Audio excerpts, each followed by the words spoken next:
Perfectionism has this weird reputation in our culture. It's the only weakness you can confess in a job interview. It's this eccentric character trait that Steve Jobs had, and maybe the secret behind his success. But I think it has a much darker side than that. It's such a common issue I've seen in hundreds of coaching sessions with my clients, and it's holding them back. And I'm myself a recovering perfectionist. So in today's video, I'm going to share with you the 7 signs that reveal that you might be a perfectionist. First thing first, I want to be clear, there's no such thing as being a perfectionist. Even if I said so in the intro, it's a label. We don't want to play with labels. I prefer to talk about perfectionist tendencies. If here and there I say if you are or not perfectionist, please just keep that in mind. It's not an identity. It's just like a habit, a mental habit we do.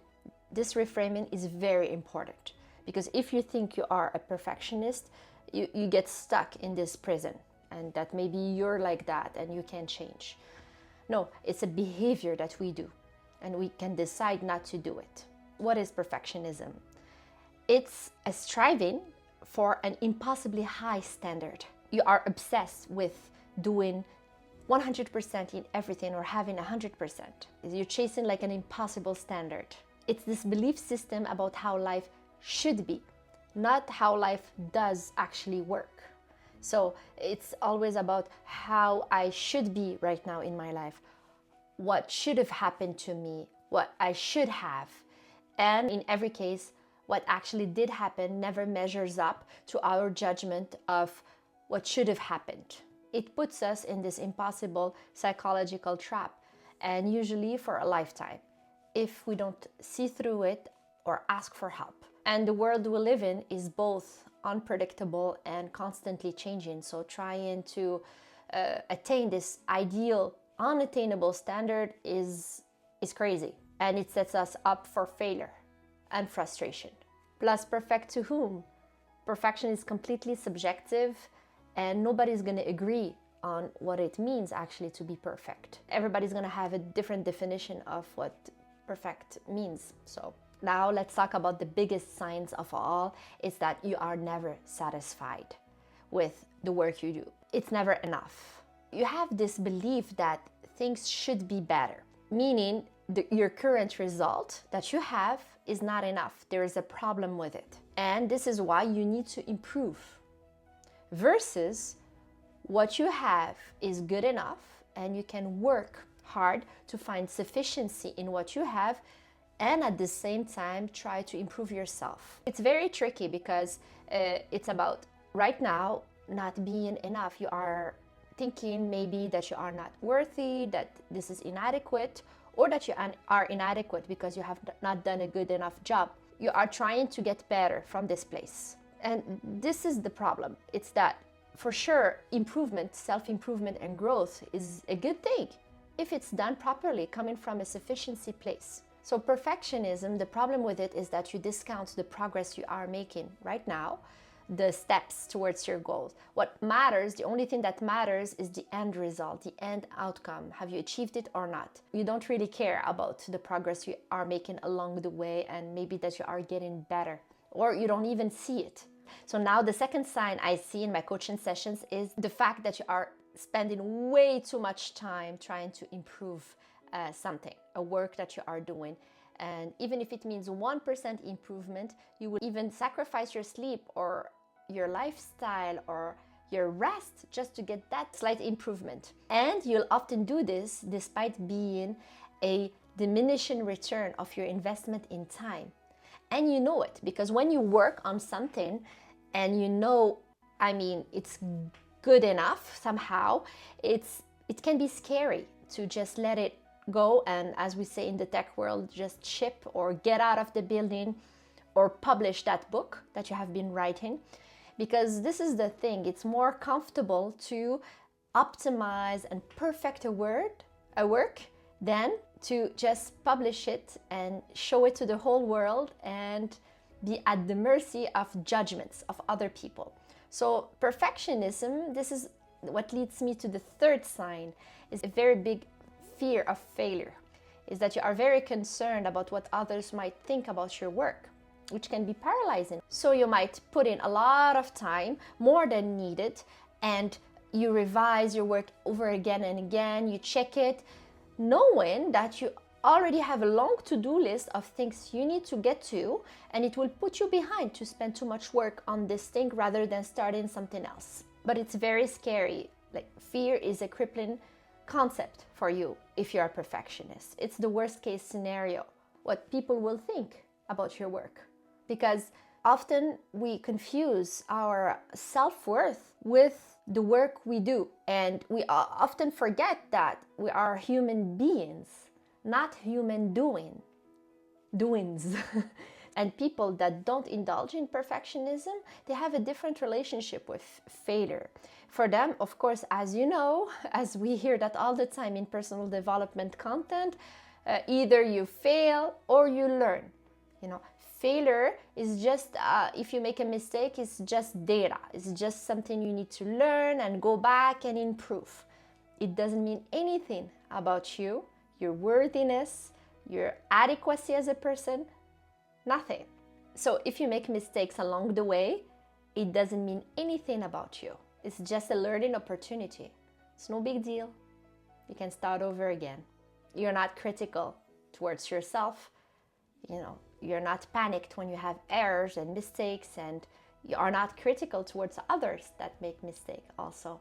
We tend to be a mirror. Another sign that you might be indulging in perfectionism is if you overplan. So overplanning is something very tricky. I have discussed this with a client and how it looks like in practice. And she uses planners to write down a lot of her thoughts, and it's something that is very sneaky, that it doesn't look initially like perfectionism, but it is, because you spend way too much time over planning, and you do these fantasy plans, as she calls them, and it's like, it could be plans in journals, it could be schedules, it could be a lot of details in your goal setting, and something that is not unrealistic, you know. And you do that instead of going out there and taking action. Again, it's like you hide into your plans or goal setting process. Because it feels more comfortable, it feels safer to do that than go out there and risk failure again. And always talking about this failure. It's the common thread. So planning is a way to gain control, an illusion of control, to make you feel more safe about your self-worth. But the thing is, planning a little bit is very good. You know, I advise always to plan the week in advance and spend 1 hour, Monday hour one, the exercise I have learned from my coach. I do it on Sunday afternoon, or you plan the week ahead, but you give yourself an hour. And every day you plan the next day, you give yourself 10 to 15 minutes. But when it takes way more time than that, that's a problem, because they are not even doable. They are discouraging. They have too much detail. They are not realistic. And you procrastinate about them because you know they're not doable. So I have to ask yourself this question. If you had to rate yourself on the probability that you will execute on your plan, what rating will you give yourself? Is it like, do you believe that it's a 3 out of 10 probable that you're gonna follow your plan and do what you said you're gonna do in your plan? If it's 3 on 10, that's not a good plan. It needs to be realistic. So you better plan for things that you are sure that you will execute on a day, like 8 on 10 plus if it's possible. Another sign is tomorrow thinking.